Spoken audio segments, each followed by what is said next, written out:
From 2013.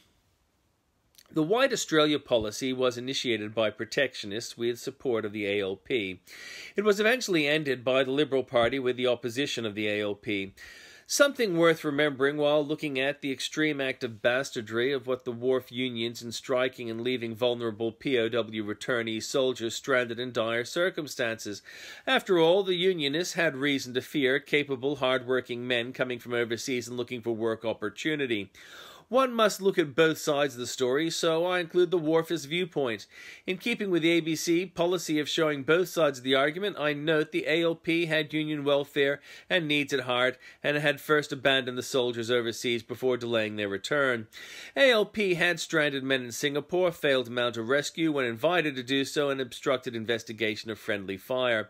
But you won't read about that on Wikipedia, where gatekeepers protect the reputation of the elite left wing. Bob Carr revives White Australia issues now he is no longer in government. Mike Carlton has funny mannerisms, kudos to children who copy them, but it is probably irresponsible in an adult. On the issue of irresponsible, Al Gore gave a speech ABC Insider selects women on merit. Foreign press are a little confused about global warming, so it is no surprise they have no idea about geography. Apparently, the public are not allowed to know the truth about the footprint of nuclear power versus wind or solar power. Beating up Jews is undertaken by someone with a Southern European name, not an Islamic one.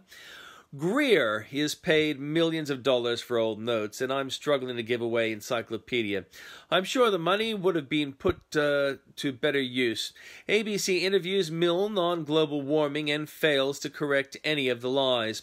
Fairfax celebrates finding some lefties in the US. It was a terrible Palmer was able to buy seats in Parliament. But where does the money come from? Fitzsimons consults Wikipedia and takes as fact what Hunt was criticized for treating as issues.